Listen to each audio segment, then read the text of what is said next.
നമസ്കാരം, എല്ലാവർക്കും economics times മലയാളത്തിലേക്ക് സ്വാഗതം. യുദ്ധം വരുമ്പോൾ സ്വർണത്തിന് വില കൂടുമെന്ന് നമുക്കെല്ലാം അറിയാം. പക്ഷേ നമ്മൾ ചിന്തിക്കാത്ത മറ്റൊരു കാര്യമുണ്ട്.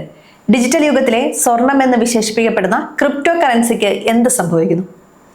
ഇറാൻ ഇസ്രായേൽ തർക്കം രൂക്ഷമായ ഈ സാഹചര്യത്തിൽ ബിറ്റ്കോയിനും മറ്റ് ക്രിപ്റ്റോ ടോക്കണുകളും നിക്ഷേപകർക്ക് ഒരു സേഫ് സോൺ ആണോ, അതോ വെറും റിസ്ക് മാത്രമാണോ? ഇതിനെക്കുറിച്ച് കൃത്യമായ ഒരു പഠനമാണ് ഇന്നത്തെ ET മലയാളം വീഡിയോയിൽ നമ്മൾ നോക്കുന്നത്. പലരും ചോദിക്കുന്ന ഒരു കാര്യമുണ്ട്. ലോകത്ത് എവിടെയെങ്കിലും ഒരു സംഘർഷം ഉണ്ടായാൽ എന്തിനാണ് ഈ ബിറ്റ്കോയിൻ വിലയിൽ മാറ്റം വരുന്നത് എന്ന്. സത്യത്തിൽ ക്രിപ്റ്റോ മാർക്കറ്റ് പ്രവർത്തിക്കുന്നത് സ്വർണത്തെ പോലെയല്ല. സ്വർണം ഒരു സേഫ് ഹെവൻ അസറ്റാണ്. അതായത് പേടി കൂടുമ്പോൾ ആളുകൾ സ്വർണം വാങ്ങിവെക്കും. പക്ഷേ ക്രിപ്റ്റോയുടെ കാര്യം വരുമ്പോൾ അതൊരു റിസ്ക് ഓൺ അസറ്റായിട്ടാണ് പലപ്പോഴും കാണാറുള്ളത്. ഈ വർഷം, അതായത് 2026 ജനുവരി മുതൽ ഫെബ്രുവരി വരെ നോക്കിയാൽ ക്രിപ്റ്റോ മാർക്കറ്റിൽ വലിയ ചലനങ്ങളാണ് കണ്ടത്.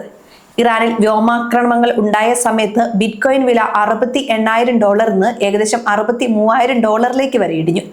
യുദ്ധം വരുമ്പോൾ എല്ലാവരും കയ്യിലുള്ള റിസ്ക്കുള്ള നിക്ഷേപങ്ങൾ വിറ്റൊഴിവാക്കി പണമാക്കാൻ ശ്രമിക്കും. ഇതിന്റെ ഭാഗമായാണ് ഈ ഇടി ഉണ്ടായത്. എന്നാൽ ഇതിൽ മറ്റൊരു കൗതുകകരമായ വശമുണ്ട്. ഇറാനിലെ ആഭ്യന്തര വിപണിയിൽ ക്രിപ്റ്റോ ഇടപാടുകൾ 90% വർദ്ധിച്ചതായി റിപ്പോർട്ടുകൾ വരുന്നു. എന്തുകൊണ്ടാണിത്? യുദ്ധം വരുമ്പോൾ ബാങ്കിംഗ് സംവിധാനങ്ങൾ തകരാറിലാകുമോ എന്ന പേടിയിൽ സാധാരണക്കാർ ക്രിപ്റ്റോ കറൻസികളെ ഒരു ആൾട്ടർനേറ്റീവായി കാണുന്നു. പ്രത്യേകിച്ചും സ്റ്റേബിൾ കോയിനുകൾ. ഡോളറിന് തുല്യമായ വിലയുള്ള ഇത്തരം കോയിനുകൾ തങ്ങളുടെ സമ്പാദ്യം സുരക്ഷിതമാക്കാൻ അവർ ഉപയോഗിക്കുന്നുണ്ട്. ഇന്ത്യയിലെ നിക്ഷേപകരെ സംബന്ധിച്ച് ഈ സാഹചര്യം വളരെ പ്രധാനമാണ്. അന്താരാഷ്ട്ര തലത്തിൽ ക്രൂഡ് ഓയിൽ വില 10% മുകളിൽ കൂടിയാൽ അത് സ്വാഭാവികമായും നമ്മുടെ ഓഹരി വിപണിയെയും ക്രിപ്റ്റോ മാർക്കറ്റിനെയും ബാധിക്കും. ഇൻഫ്ലേഷൻ അല്ലെങ്കിൽ പണപ്പെരുപ്പം കൂടുമെന്ന പേടി വരുമ്പോൾ ആളുകൾ ബിറ്റ്കോയിൻ പോലുള്ള അസറ്റുകളിൽ നിന്ന് മാറി നിൽക്കാൻ തുടങ്ങും. ഇനി നിങ്ങൾ ക്രിപ്റ്റോ വാങ്ങാനോ വിൽക്കാനോ ആഗ്രഹിക്കുന്നുണ്ടെങ്കിൽ ഇന്ത്യയിലെ പുതിയ നിയമങ്ങൾ കൃത്യമായി അറിഞ്ഞിരിക്കണം. 2026 ജനുവരി 8 മുതൽ നമ്മുടെ ഫിനാൻഷ്യൽ ഇന്റലിജൻസ് യൂണിറ്റ് നിയമങ്ങൾ കൂടുതൽ കടുപ്പിച്ചിട്ടുണ്ട്. ഇനി വെറും KYC മാത്രം പോരാ. ക്രിപ്റ്റോ എക്സ്ചേഞ്ചുകളിൽ അക്കൗണ്ട് തുടങ്ങുമ്പോൾ ലൈവ് ഫോട്ടോയും നിങ്ങളുടെ ലൊക്കേഷനും നൽകേണ്ടി വരും. ഈ ഇടപാടുകൾ സുതാര്യമാക്കാനാണ് സർക്കാർ ഇങ്ങനെ ചെയ്യുന്നത്.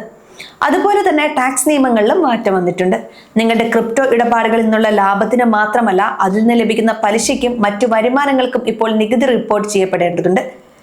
സെൻട്രൽ ബാങ്ക് ഡിജിറ്റൽ കറൻസി അഥവാ ഡിജിറ്റൽ രൂപയും ഇപ്പോൾ ഈ നികുതി വലയത്തിന് കീഴിലാണ്. യുദ്ധം പോലുള്ള അനിശ്ചിതത്വങ്ങൾ നിലനിൽക്കുമ്പോൾ ക്രിപ്റ്റോയിൽ നിക്ഷേപം നടത്തുന്നവർ ശ്രദ്ധിക്കേണ്ട 3 കാര്യങ്ങളുണ്ട്. 1. മാർക്കറ്റിലെ അമിതമായ ചാഞ്ചാട്ടം. സ്വർണത്തെ പോലെ ബിറ്റ്കോയിൻ പെട്ടെന്നൊരു സേഫ് സോണായി മാറില്ല. 2. സർക്കാർ നിയമങ്ങൾ. ഇന്ത്യയിൽ FIU രജിസ്റ്റർ ചെയ്ത എക്സ്ചേഞ്ചുകൾ മാത്രം ഉപയോഗിക്കുക. 3. ലാഭത്തേക്കാൾ കൂടുതൽ സുരക്ഷയ്ക്ക് മുൻഗണന നൽകുക. ചുരുക്കത്തിൽ പറഞ്ഞാൽ, യുദ്ധം തീരുമെന്ന സൂചനകൾ വരുമ്പോൾ ക്രിപ്റ്റോ മാർക്കറ്റ് പച്ചപിടിക്കുന്നത് നമ്മൾ കാണാറുണ്ട്. പക്ഷേ ഇത് സ്ഥിരമാണെന്ന് പറയാൻ പറ്റില്ല. രാഷ്ട്രീയ അനിശ്ചിതത്വം മാറുമ്പോൾ നിക്ഷേപകർ വീണ്ടും റിസ്ക് എടുക്കാൻ തയ്യാറാകുന്നതാണ് ഈ വിലക്കയറ്റത്തിന് പിന്നിലെ രഹസ്യം. അതുകൊണ്ട് ബിറ്റ്കോയിൻ ഒരു ഡിജിറ്റൽ സ്വർണമാണോ എന്ന് ചോദിച്ചാൽ അത് സ്വർണത്തെ പോലെ സുരക്ഷിതമാകാൻ ഇനിയും സമയമെടുക്കുമെന്ന് വേണം പറയാൻ. നിലവിൽ ഇതൊരു high risk high reward asset മാത്രമാണ്. നിക്ഷേപിക്കുന്നതിന് മുൻപ് സ്വന്തമായി പഠനം നടത്തുകയോ ഒരു സാമ്പത്തിക വിദഗ്ധന്റെ സഹായം തേടുകയോ ചെയ്യുക. വാച്ച് ലിസ്റ്റിൽ ഉൾപ്പെടുത്തി ഇതിന്റെ ചലനങ്ങൾ നിരീക്ഷിക്കുന്നത് പഠനത്തിന് സഹായിക്കും. ഈ വീഡിയോ നിങ്ങൾക്ക് ഉപകാരപ്പെട്ടെങ്കിൽ ലൈക്ക് ചെയ്യുക, സുഹൃത്തുക്കളുമായി പങ്കുവയ്ക്കുക. ബിറ്റ്കോയിൻ ഇനിയും കൂടുമെന്നാണോ നിങ്ങൾ കരുതുന്നത്? നിങ്ങളുടെ അഭിപ്രായങ്ങൾ താഴെ കമന്റ് ചെയ്യാം. ഇക്കണോമിക്സ് ടൈംസ് മലയാളം സബ്സ്ക്രൈബ് ചെയ്യാൻ മറക്കരുത്. ഈ വീഡിയോ അറിവിലേക്കായി മാത്രമുള്ളതാണ്. ക്രിപ്റ്റോ കറൻസി നിക്ഷേപങ്ങൾ വിപണിയിലെ നഷ്ടസാധ്യതകൾക്ക് വിധേയമാണ്.